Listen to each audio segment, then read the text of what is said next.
Hi, welcome to the Happiness Factor. I'm Dr. Ken Snyder, the dental director and the children's dentist of the St. Vincent de Paul Charity Dental Clinic here in South Phoenix, Arizona. We are dedicated to providing quality and comprehensive dental care to the men, women, and children of our community who have no access to oral health care. We are a true charity in that we don't accept government funding, nor do we request it, but we exist solely on grants, donations, and the generosity of people like yourselves, and we have for the past 25 years. Now, in this series, The Happiness Factor, we're going to explore, among other things, these special gifts we've all been given, and I call them God's special gifts of humor, laughter, and play. Now, as a child, like all of us, I laughed. I enjoyed telling and listening to funny jokes and stories. We played outside every day after school and on the weekends. But I think my first real awareness of the true power and benefit of these special gifts occurred when I was in my second year at dental school at the University of Pittsburgh. Towards the end of my second year, I took on a job in the intensive care unit of a large metropolitan hospital in the Pittsburgh area.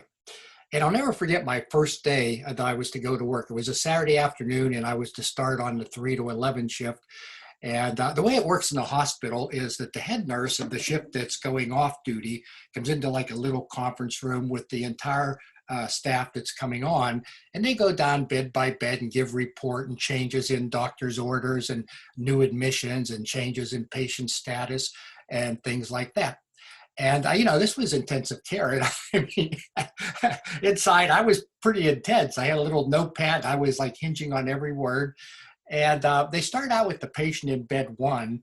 And this patient, I guess, had been experiencing massive diarrhea. And the head nurse told whoever was going to be assigned to that patient, they already kind of had a name called the dynamite patient.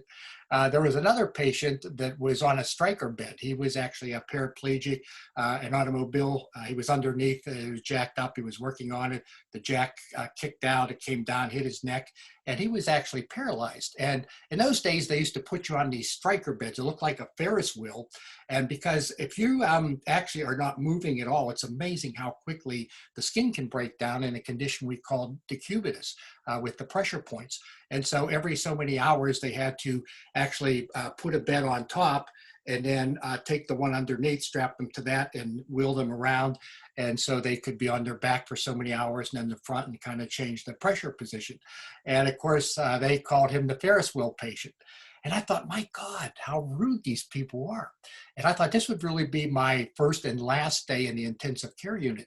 But I come to find out I would trust my life to an intensive care unit nurse in a pair of seconds.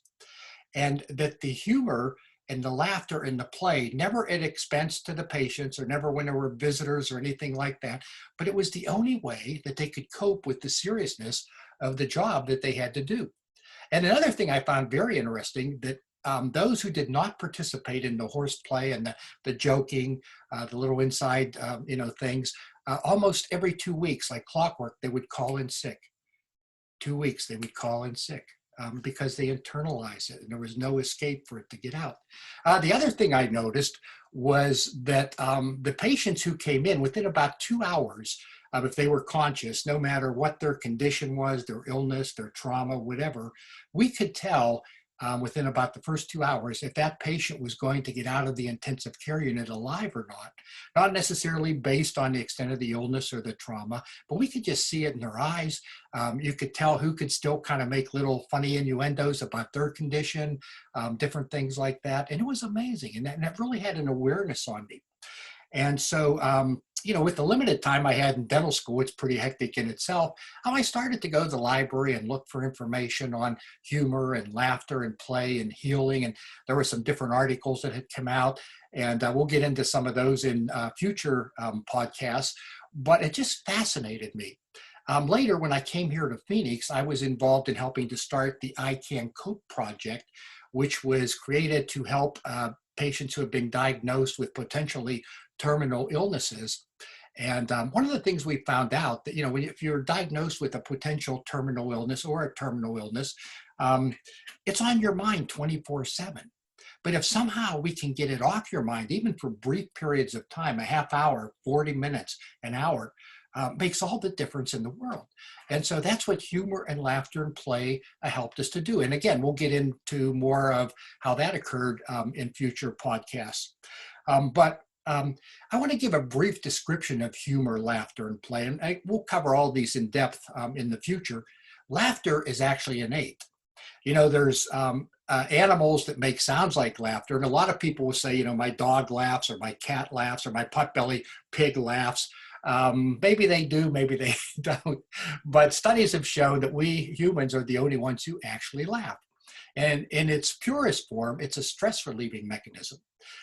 When we laugh, if we were to graph muscle activity and brainwave activity, we'd notice it's kind of similar to a bell curve where the tension will go up immediately and it'll come back down much lower than when you started. And there are three other body functions that are very, very similar, not exact, but very similar if we were to graph them. One begins with a C. It's crying. Now, when we cry, you know, the tension builds up, and at the end of a cry, you know, we're like totally spent and we're much more relaxed, although we don't feel good as emotionally, obviously, as when we laugh. The other is yawning, begins with a Y.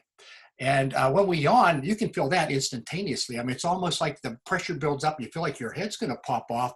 And then after the yawn, you almost fall asleep. You know, again, you go through that curve much lower at the end. And the third one, we won't get into right now, but it's a three-letter word, begins with S and ends in X. And I think you've all pretty much guessed that.